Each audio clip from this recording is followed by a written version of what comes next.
जिन लोगों ने अभी तक इस चैनल को सब्सक्राइब नहीं किया है, चैनल को सब्सक्राइब करें, बेल आइकन दबाएं ताकि हमारे वीडियोस के अपडेट्स आपको समय समय पर। अगला क्वेश्चन लघु उत्तरीय का पहला क्वेश्चन कह रहा है गुरुत्वाकर्षण का सार्वत्रिक नियम लिखे। तो यहाँ से लिख सकते हैं। तो गुरुत्वाकर्षण के सार्वत्रिक नियम ये है, यहाँ पे देखिए, तो ब्रह्मांड में एक कण प्रत्येक दूसरे कण को एक बल से आकर्षित करता है जिसका परिणाम कणों के द्रव्यमानों के गुणनफल के समानुपाती होता है और उनके बीच की दूरी के वर्ग के व्युत्क्रमानुपाती होता है। यही दो है गुरुत्वाकर्षण के सार्वत्रिक नियम। तो इसको आप लिख सकते हैं।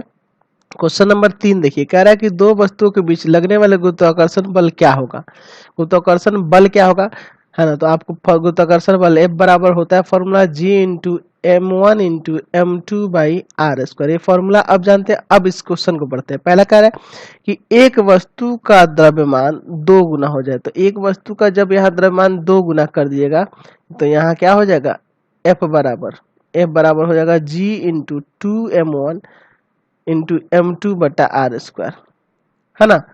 तो यहाँ से ये 2 बाहर निकल जाएगा, है ना। तो 2 गुना G into M1 into M2 बटा आर स्क्वायर। तो यहाँ आप क्या देख रहे हैं कि बस 2 गुना हो जाता है। तो यहाँ लिख सकते हैं आंसर यहाँ इस तरह कि एक वस्तु का द्रव्यमान 2 गुना कर देने पे 2 गुना हो जाएगा, क्या बल भी 2 गुना हो जाएगा। अगला क्वेश्चन कह रहा है कि वस्तुओं के बीच की दूरी 2 गुनी कर दीजिए। तो जब ये 2 गुनी कर दीजिएगा तो यहाँ जब आर जो दिया गया है, आप इसको एक काम करते हैं, इसको पहले इरेज कर देते हैं यहाँ से ये भाग, ठीक है। सब इसको समझाते हैं। चलिए, तो जब यहाँ पे आप क्या कर देंगे, तो दूरी जो होगी 2 गुनी कर दीजिएगा। तो यहाँ से G into M1 into M2 by 2R square हो जाएगा। तो 2 गुना मतलब 2 का स्क्वायर 4 हो जाएगा। तो 1/4 G into M1 into M2 बटा आर स्क्वायर हो जाएगा, यानी यहाँ 1/4 गुना हो जाएगा। तो यहाँ लिखते हैं वस्तुओं के बीच की दूरी 2 गुना करने पर बल 1/4 गुना हो जाएगा। अगला क्वेश्चन कह रहा है कि वस्तुओं के बीच की दूरी 3 गुनी कर देने से तो वो 1/9 गुना हो जाएगा। इसी तरह आप निकाल सकते हैं ना, स्क्वायर होगा तो यहाँ 9 आ जाएगा, 3 करेंगे तो 3 का स्क्वायर 9 आ जाएगा। दोनों वस्तुओं के द्रव्यमान 2 गुने कर दीजिए। तो द्रव्यमान जब 2 गुना कर दीजिएगा, यानी यहाँ भी 2 लगा दीजिएगा, यहाँ भी 2 लगा दीजिएगा, तो 4 गुना बढ़ जाएगा। तो इसमें लिख सकते हैं कि 4 गुना बढ़ जाएगा। द्रव्यमान 2 गुना करने से 4 गुना बढ़ जाएगा बल, ठीक है। आगे देखते हैं इसमें।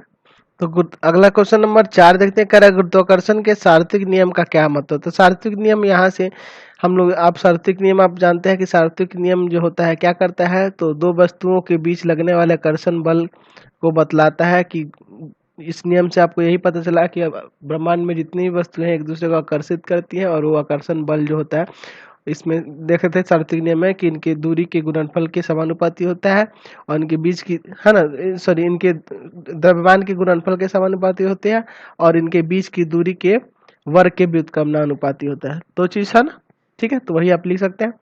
कह रहा है कि सभी वस्तुओं, 5 नंबर कह रहा है कि सभी वस्तुओं पर लगने वाले गुरुत्वाकर्षण बल उसके द्रव्यमान के समानुपाती हो, है ना, उसके द्रव्यमान के। तो फिर एक भारी वस्तु हल्की वस्तु से मुकाबले तेजी से क्यों नहीं गिरती। एक भारी वस्तु हल्की वस्तु के मुकाबले तेजी से क्यों नहीं गिरती है ना। तो आप लोग को पता है कि गुरुत्वाकर्षण, गुरुत्वीय त्वरण का जो मान होता है किसी वस्तु के भार पर निर्भर नहीं करता है, ठीक है। तो इसलिए हम लोग जो कह सकते हैं कि इसलिए वो तेजी से नहीं गिर पाती है, ठीक है। तो यहाँ से ऐसे लिख सकते हैं कि चूंकि गुरुत्वीय त्वरण का मान गुरुत्वीय त्वरण वस्तु के भार पर निर्भर नहीं करता है, इसलिए अधिक द्रव्यमान वाली वस्तु, भारी वस्तु, है ना, यानी अधिक द्रव्यमान वाली वस्तु यानी भारी वस्तु कम द्रव्यमान की वस्तु अर्थात हल्की वस्तु की अपेक्षा तेजी से नहीं गिरती है, बल्कि दोनों साथ गिरती है। क्योंकि आपको बता रखे हैं कि यहाँ द्रव्यमान पर निर्भर नहीं करता है गुरुत्वीय त्वरण का मान, ठीक है। आप देखे थे ना पहले गैलीलियो का परीक्षण जो देखे थे, ठीक है, शुरू में ही हम लोग परीक्षण देख चुके थे इस चैप्टर के। तो उसमें द्रव्यमान पर निर्भर, है ना, द्रव्यमान जो होता है गुरुत्व त्वरण पर निर्भर नहीं करता है, ठीक है। अगला क्वेश्चन कह रहा है कि यदि चंद्रमा पृथ्वी को आकर्षित करती है तो पृथ्वी चंद्रमा की ओर गति क्यों नहीं करती है ना। तो गति इसलिए नहीं करती है ना, गति क्यों नहीं करती है, तो इसलिए नहीं करती है क्योंकि न्यूटन के द्वितीय गति नियम से किसी दिए हुए बल के लिए त्वरण वस्तु के द्रव्यमान के व्युत्क्रम का अनुपाती होता है ना, वस्तु के द्रव्यमान के व्युत्क्रमानुपाती होता है, ठीक है। तो क्या हो जाएगा, तो चंद्रमा, तो इसमें आगे फिर लिख सकते हैं कि चंद्रमा की अपेक्षा पृथ्वी का द्रव्यमान वस्तु बहुत अधिक होता है, इसलिए पृथ्वी को चंद्रमा की ओर गति करते हुए नहीं देखा जाता है। ठीक है, इसलिए क्योंकि पृथ्वी का द्रव्यमान अधिक होता है चंद्रमा की अपेक्षा, इसलिए वो उसकी तरफ गति करता हुआ नहीं दिखाई देगा।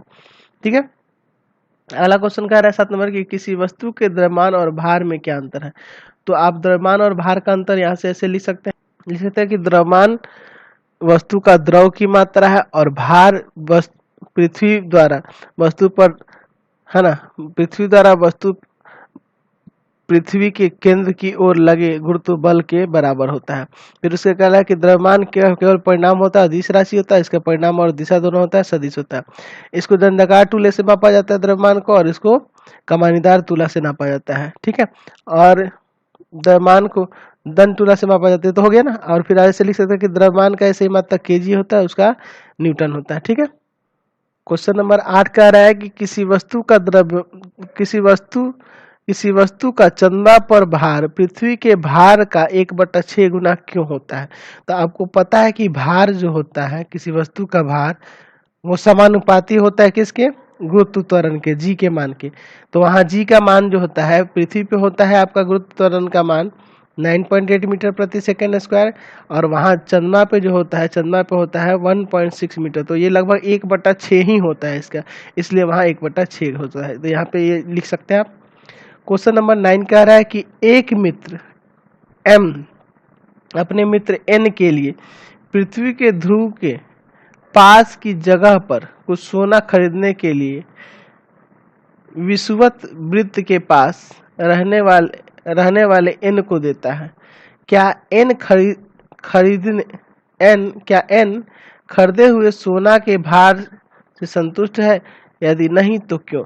क्योंकि देखिए यहाँ जो है M जो है, M है ना, विषुवत रेखा के पास जो वहाँ, सॉरी क्या है, ध्रुव के पास है ना, ध्रुव के पास जो होगा वहाँ गुरुत्व त्वरण का मान अधिक होता है, गुरुत्व त्वरण का मान अधिक होता है। तो गुरुत्व त्वरण का मान अधिक होने से वस्तु का भार, सोने का जो भार होगा अधिक मालूम होगा उसके वास्तविक भार की अपेक्षा, तो इसलिए वहां पे वो संतुष्ट नहीं होगा। ठीक है, तो यहाँ से इस तरह लिख सकते हैं कि पृथ्वी के ध्रुव पर गुरुत्व त्वरण का मान, है ना, विषुवत वृत्त पर गुरुत्व त्वरण के मान से अधिक होता है, अतः उस द्रव्यमान के सोने का भार ध्रुव की अपेक्षा विषुवत वृत्त पर कम प्रतीत होगा, इसलिए N सोने के भार से संतुष्ट नहीं है। ठीक है, क्योंकि वो उस भार से अपेक्षा इसका भार अधिक हो जाएगा, है ना, तो इसलिए उस भार से ये संतुष्ट, सॉरी कम, मतलब कम होते हुए उसका भार उसमें अधिक दिखेगा, है ना, द्रव्यमान कम होते हुए, इसलिए वो उससे संतुष्ट नहीं है। क्वेश्चन नंबर 10 कह रहा है कि एक पतली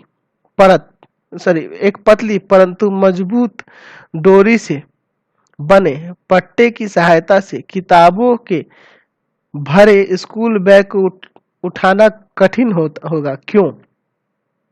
है ना, कहने का मतलब एक पतली सी धागा है जो मजबूत है, ठीक है, इससे आप एक स्कूल बैग उठाएंगे तो उसको उठाना कठिन क्यों होगा। किताब से भरा हुआ स्कूल बैग है तो उसको उठाना कठिन क्यों होगा, क्योंकि जब उस धागे से उठाइएगा तो क्या लिख सकते हैं इसमें कि जब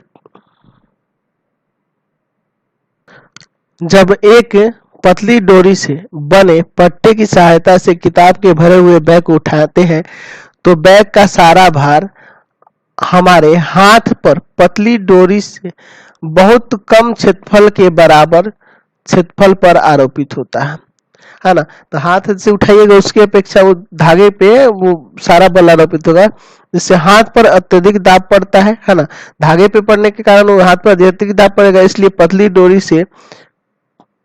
डोरी के पट्टे से भारी बैग को उठाना कष्टकर और कठिन होता है। ठीक है, क्योंकि वो सारा भार उस पर आरोपित हो जाता है। अगला क्वेश्चन कह रहा है कि एक भारी बक्से को पतले तार से बने हत्थे से ले जाना कठिन होता है, पर लकड़ी या प्लास्टिक के चौड़े थैले से ले जाना आसान होता है, क्यों।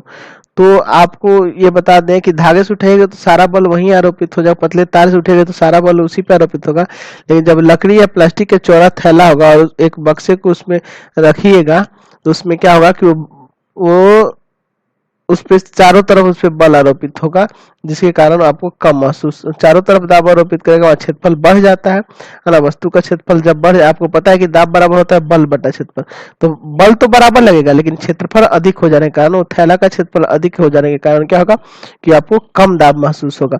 ठीक है, तो ऐसे लिख सकते हैं कि भारी बक्से को हथेली से उठाने पर हाथ पर दाब पड़ता है ना, और बक्से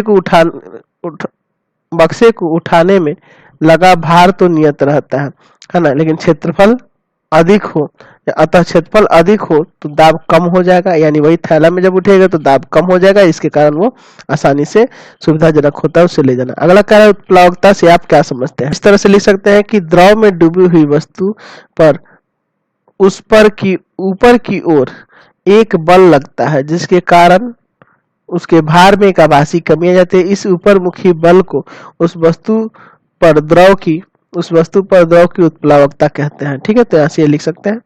आर्किमिडीज का सिद्धांत क्या है? आर्किमिडीज का सिद्धांत हम लिख सकते हैं, आर्किमिडीज जब कोई वस्तु किसी द्रव या गैस में पूर्णतः या अंशतः डुबाई जाती है तो उसके भार में आभासी कमी आ जाती है, जो वस्तु के डूबे हुए भाग द्वारा हटाए गए द्रव या गैस के भार के बराबर होती है। ठीक है, तो ऐसे ये लिख सकते हैं।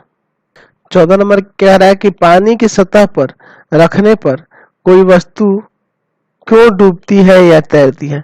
तो डूबना और तैरना वो किसके ऊपर निर्भर करता है? तो वस्तु के किसके ऊपर निर्भर करता है? तो घनत्व के ऊपर निर्भर करता है। अगर डूब जाती है तो उसका पानी की अपेक्षा उसका घनत्व क्या है? अधिक है, और तैरती रहती है तो वो क्या है कि उसका घनत्व कम है। ठीक है, अगला कह रहा है 15 नंबर कि पिंड के भार को क्या होता है जब उसे द्रव में डुबाया जाता है? तो क्या होता है, तो जब किसी पिंड को द्रव में डुबाइएगा तो उत्प्लावन बल ऊपर मुखी ओर लगता है, जिसके कारण पिंड का भार में हानि होती है, यानी भार में कमी आ जाती है, और वो जो भार होता है वो द्रव को हटाए गए यानी पानी जितना हटेगा उसके बराबर होता है। ठीक है, अगला क्वेश्चन कह रहा है कि 1 तुला पर आप अपना द्रव्यमान 48 केजी नोट करते हैं, क्या आपका द्रव्यमान ठीक 48 केजी है या थोड़ा कम है या अधिक? तो देखिए, जब आप तुला पे बैठे हैं, तुला पे आपको रखा गया, आपका द्रव्यमान 48 केजी हो रहा है।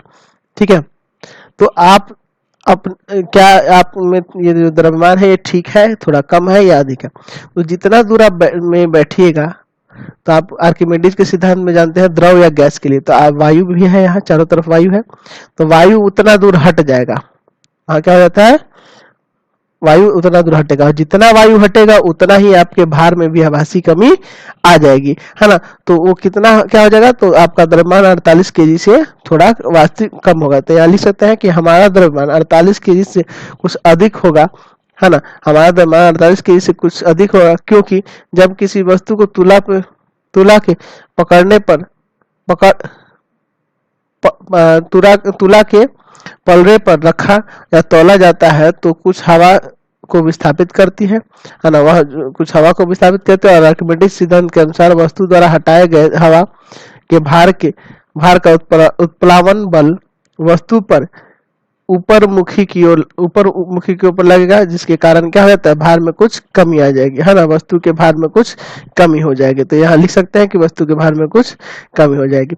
अगला क्वेश्चन कह रहा है कि आपके पास एक रुई की बोरी है और एक लोहे का छड़ है, तुला पर मापने पे 10 केजी दर्शाता है, दोनों का भार 10-10 केजी दर्शाता है, तो क्या वास्तविक भार है? और नहीं तो दोनों में से कौन सा भारी है और क्यों? तो दोनों में से आपका जो होगा रुई भारी होगा, क्योंकि रुई ज्यादा हवा हटाएगा तो उसमें उतना ही कमी आ जाएगी भार में।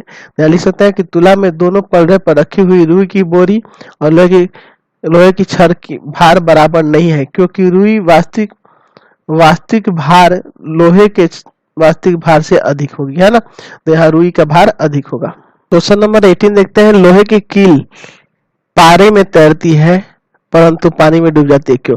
क्योंकि यहाँ लिख सकते हैं कि लोहे की कील का भार पारे की भार की अपेक्षा लोहे की कील का द्रव्यमान पारे के द्रव्यमान की अपेक्षा कम होता है, इसलिए उसमें तैरता है, परंतु पानी की अपेक्षा अधिक होता है लोहे की कील का घनत्व, तो इसलिए वो उसमें डूब जाता है। ठीक है, तो इसी के साथ इस वीडियो को हम लोग एंड करते हैं।